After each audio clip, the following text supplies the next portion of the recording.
Breaking news చూస్తున్నాం. Modi Putin సమావేశంతోని వణుకు పుట్టింది అమెరికాకి. ఇద్దరి భేటీతోని రూట్ మార్చేశాడు ట్రంప్. వెంటనే ఇండియా మాకు మిత్ర దేశం అంటూ చెప్పేసి అమెరికాకు సంబంధించిన ఒక మంత్రి కూడా ట్వీట్ చేశారు. మోదీతో దోస్తీకి సిద్ధమంటూ ఆయన కామెంట్స్ చేశారు. ఈ నెలలోనే ఇరు దేశాలకు సమావేశం ఉంటుందని చెప్పేసి రుబియా చెప్పుకొచ్చారు. మొత్తం ఇదైతే భారత్ అమెరికా సంబంధం బలోపేతానికి చర్యలు తీసుకుంటామని చెప్పేసి ఆ మంత్రి కూడా చెప్పుకొచ్చాడు. వ్యాపారం నుంచి అలాగే రక్షణ అలాగే ద్వైపాక్షిక అంశాలపై కూడా చర్చ ఉండబోతుంది రానున్న కొన్ని రోజుల్లోనే అని చెప్పేసి అమెరికాకు సంబంధించిన ఒక మంత్రి చెప్పుకొచ్చారు. ఇరు దేశాల ప్రజల మధ్య నెలకొన్న స్నేహమే దీనికి ప్రతిరూపం, మా సహకారానికి పునాదులుగా మారుతుంది అని చెప్పేసి రుబియా ఆయన ఒక సోషల్ మీడియా మాధ్యమంలో ఆయన మెన్షన్ చేశారు. దాన్ని ఒకసారి మీకు చదివి వినిపించే ప్రయత్నం కూడా చేస్తా.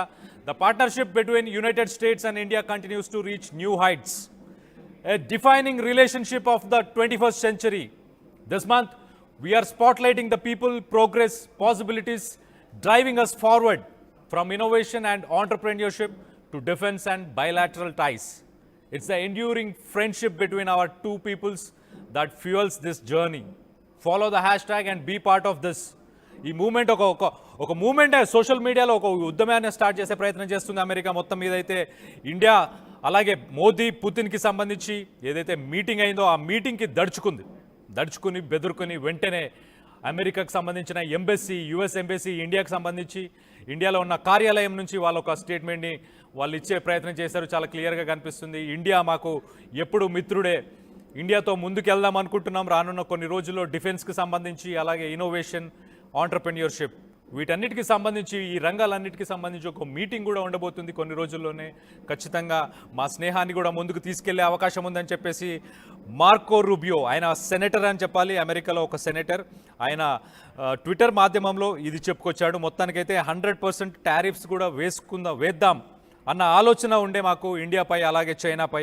కానీ ప్రస్తుతానికి యూరోపియన్ యూనియన్ నుంచి ఏదైతే మిగతా కంట్రీస్ నుంచి కూడా ఏదైతే ఒక వ్యతిరేకత వస్తుందో దానికి అనుగుణంగానే ప్రస్తుతానికి రానున్న కొన్ని రోజుల్లోనే భారత్ అలాగే అమెరికా రెండింటికి ఒక మీటింగ్ కూడా జరగబోతుంది. దాంట్లో ద్వైపాక్షిక అంశాలపై అలాగే డిఫెన్స్ అలాగే ఆంటర్ప్రెన్యూర్షిప్, ఇన్నోవేషన్ వీటన్నిటికి సంబంధించి కూడా ఈ మీటింగ్లో ఖచ్చితంగా ఉంటుందని చెప్పేసి యుఎస్ ఎంబసీ కూడా చెప్పుకొచ్చినట్టు మనకు చాలా క్లియర్గా తెలుస్తుంది. మొత్తానికైతే షాంఘై కోఆపరేషన్ ఆర్గనైజేషన్కి సంబంధించి మీటింగ్లో మనం ఆ విజువల్స్లో చాలా క్లియర్గా చూడొచ్చు. ఆ బాడీ లాంగ్వేజ్ కానీ, ఆ పుతిన్ అలాగే పక్కనే మోడీ అలాగే జీపింగ్ వీళ్ళందరూ నవ్వుకుంటూ ఎంత కాన్ఫిడెంట్గా ఎంత వామ్గా ఒకరినొకరు గ్రీట్ చేసుకుంటూ ఎంత ఆ రిలేషన్ అనేది చాలా క్లియర్గా కనిపిస్తుంది. అది ఒక స్టేట్మెంట్, ఆ విజువలే ఒక స్టేట్మెంట్ అని చెప్పుకోవచ్చు. ఒకరి మీద ఒకరు చేతులు వేసుకుంటూ ఆ బాడీ లాంగ్వేజ్ అనేది ఆల్రెడీ ప్రపంచ దేశాలందరికీ కూడా ఒక మెసేజ్, క్లియర్ స్టేట్మెంట్ కూడా పంపించేసింది. సో ట్రంప్ వెంటనే దడుచుకున్నాడు. ఇటు పక్కన రష్యా, ఒక పక్కన చైనా, ఇంకో పక్కన ఇండియా. ఈ మూడు కలిస్తే ట్రంప్ పని అయిపోతుంది, డాలర్ పని అయిపోతుంది, అమెరికా పని అయిపోతుంది అన్నది చాలా క్లియర్గా అర్థమైపోయింది ట్రంప్కి. కానీ ట్రంప్కి సంబంధించిన రిపబ్లికన్ గవర్నమెంట్కి కూడా చాలా క్లియర్గా అర్థమైపోయింది. ఒక పక్కన మనం చూసుకుంటే అమెరికాలో సుప్రీంకోర్టు కూడా ఉత్తర్వులను జారీ చేసింది. ఏవైతే ట్యాక్సెస్, టారిఫ్స్ అని చెప్పేసి ట్రంప్ వస్తున్నాడో అవన్నీ కరెక్ట్ కాదు, అవన్నీ అన్యాయం, అండ్ వాటి వల్ల దేశానికే నష్టం జరుగుతుందని చెప్పేసి అమెరికా సుప్రీంకోర్టు కూడా ప్రస్తుతానికైతే ఆ టారిఫ్స్ని కూడా హోల్డ్లో పెట్టినట్టు మనందరికీ ఆల్రెడీ తెలుసు.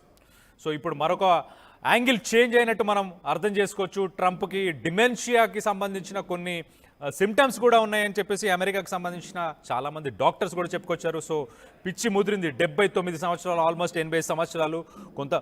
కొన్ని ప్రెస్ మీట్స్లో కూడా మనం చూడొచ్చు ట్రంప్ మాట్లాడుతూ పేర్లు మర్చిపోవడం, తప్పుగా ఒకరిని ఉద్దేశించి ఇంకొకరి పేరు మాట్లాడడం. ఇంతకుముందు బైడెన్ ఏదైతే చేశాడో అది ఇప్పుడు ట్రంప్ కూడా చేస్తున్నాడు. ఆ మిస్టేక్స్ అవన్నీ చేస్తున్నాడు. సో అందరూ గమనిస్తున్నారు. అతనికి హెల్త్ కూడా బాగాలేదని కూడా మనకు తెలుసు. సో రానున్న రోజుల్లో ఆల్రెడీ వ్యతిరేకత అనేది అమెరికాకు సంబంధించిన అన్ని రాష్ట్రాల నుంచి, ప్రభుత్వాల నుంచి, అలాగే ఒబామా కూడా ఒక స్టేట్మెంట్ ఇచ్చారు రీసెంట్గా. చాలా మంచి ప్రోగ్రెస్ ఉన్నప్పుడు అమెరికాని వీళ్ళ చేతికి అందిస్తే దాన్ని నాశనం పట్టించాడు. 17 నెలలు ఎంప్లాయ్మెంట్ గ్రోత్ రేట్ అలానే మెయింటైన్ చేస్తూ హై లెవెల్లో ఉన్నప్పుడు వీళ్ళకి ప్రభుత్వం ఇస్తే ప్రస్తుతానికైతే ఎంప్లాయ్మెంట్ రేటు పడిపోయింది. అలాగే అమెరికా కొన్ని దశాబ్దాలుగా ఇండియాతో ఏదైతే ఒక రిలేషన్ని బిల్డ్ చేసిందో, చైనాకు చెక్ పెట్టడానికి ఇండియాతో ఒక రిలేషన్ని బిల్డ్ చేసిందో ఆ రిలేషన్ని కూడా పోగొట్టే ప్రయత్నం చేశాడు అని చెప్పి కూడా ఒబామా కూడా వ్యాఖ్యానించారు. సో మొత్తం మీద అయితే అమెరికా తన వైఖరి మార్చుకుంది. మొత్తానికి ట్రంప్కి కూడా అర్థమైపోయింది మనతో పెట్టుకుంటే తట్టుకోలేరని చెప్పేసి. 4th లార్జెస్ట్ ఎకానమీ ఇండియా రానున్న కొన్ని రోజుల్లోనే మళ్ళీ అది 3rd లార్జెస్ట్ ఎకానమీ. ఇంతకుముందు ఒక 25 సంవత్సరాల క్రితం కనుక మనం చూస్తే కనుక ట్రంప్ కానీ అమెరికా కానీ ఇలాంటి దేశాలన్నీ కూడా ఒక పక్కన రష్యాని కాన్సన్ట్రేట్ చేస్తుండేవి, లేకపోతే చైనాని కాన్సన్ట్రేట్ చేస్తుండేది. ఒక డెవలపింగ్ నేషన్ నుంచి ఇండియా 25 సంవత్సరాల్లోనే 4th లార్జెస్ట్ ఎకానమీకి వెళ్ళిపోయింది, ఒక డెవలప్డ్ నేషన్కి వెళ్ళిపోయింది. 2030 2040 లోపల ఖచ్చితంగా 3rd largest economy in the వరల్డ్గా కూడా మారే అవకాశం ఉందని చెప్పి తెలుసు. అందుకే అమెరికా కానీ ట్రంప్ కానీ వీరందరూ భయపడేది ఏంటంటే ఒక సుప్రీం పవర్గా మారబోతుంది ఇండియా. సుప్రీం పవర్గా మారకుండా ఉండడానికి ఎలా వీళ్ళ ఎకానమీని స్లో చేయాలి, ఎలా వీళ్ళ ప్రోగ్రెస్ని స్లో చేయాలి అన్న ఉద్దేశంతోనే ట్రంప్ మన మీద సుంకాలు వేయడం కానీ, మన మీద ప్రెషర్ బిల్డ్ చేయడం, మరో పక్కన పాకిస్తాన్కి లోన్స్ ఇవ్వడం, వాళ్ళకి వెపన్స్ ఇవ్వడం, ఆర్మీని ప్రొవోక్ చేయడం, అక్కడ ఉన్న టెర్రరిస్ట్ గ్రూప్స్ అన్నిటికీ కూడా సపోర్ట్ చేస్తూ ప్రొవోక్ చేయడం. ఇదంతా అమెరికా చేసే ఉద్దేశం ఏంటంటే మనని ఎదగకుండా ఉంచే ప్రయత్నమే ఇదంతా అని చెప్పుకోవచ్చు మనం ఒక రకంగా చూస్తే కనుక. సో డాలర్ని పక్కన పెట్టడానికి ఇది ఒక మంచి అవకాశం అని చెప్పుకోవచ్చు. ట్రంప్ ఒక రకంగా ఇండియాకి ఖచ్చితంగా మంచి పనే చేశాడు, మంచే చేశాడని చెప్పుకోవాలి. ఒక రకంగా ఇండియాతో పెట్టుకుంటే ఏమవుతుంది అనేది ట్రంప్కి అర్థమవుతుంది. రానున్న కొన్ని రోజుల్లో, కొన్ని సంవత్సరాల్లో మనం ఒక సుప్రీం పవర్గా ఎదగబోతున్నాం అనేది చాలా క్లియర్గా తెలిసిపోతుంది ట్రంప్కి. దాన్ని అడ్డుకునే ప్రయత్నం ఇన్ని రోజులు చేశాడు, కానీ దాన్ని అడ్డుకోలేడు. సముద్రాన్ని అరిచేత్తో ఆపి అడ్డుకునే ప్రయత్నం చేయలేడు, కాబట్టి అది వెనుదిరిగే ప్రయత్నం చేస్తుంది. ప్రస్తుతానికైతే ట్రంప్ అలాగే అమెరికా ప్రభుత్వం అంతా వెనుదిరిగే ప్రయత్నం చేస్తున్నారు. వాళ్ళ యాంగిల్ని మార్చుకున్నారు. ఇన్ని రోజులు ఏదైతే ఇండియా మీద ఆంక్షలు విధించాలి, ఇండియాని ప్రెషరైజ్ చేయాలి అని చెప్పి ఏదైతే ప్రయత్నం చేశారో ఆ ప్రయత్నాన్ని ప్రస్తుతానికైతే మార్చుకున్నట్టు చాలా క్లియర్గా తెలుస్తుంది. యుఎస్ ఎంబసీకి సంబంధించి ఆ ట్వీట్ కూడా ఉంది. దీనికి సంబంధించి మరిన్ని వివరాలు మా కొలీగ్ నందు ఉన్నారు. నందుతో ఒకసారి మాట్లాడి తెలుసుకునే ప్రయత్నం చేద్దాం. నందు, చెప్పండి, అసలు ఈ ట్వీట్ని మనం ఎలా చూడాలి? అంటే రానున్న రోజుల్లో అమెరికా తగ్గి వచ్చే అవకాశం ఉందా? ట్యాక్సెస్, టారిఫ్స్ అన్ని తొలగించే అవకాశం ఉందా? ట్రంప్ సడన్గా యాంగిల్ మార్చడానికి కూడా గల కారణాలు ఏంటి?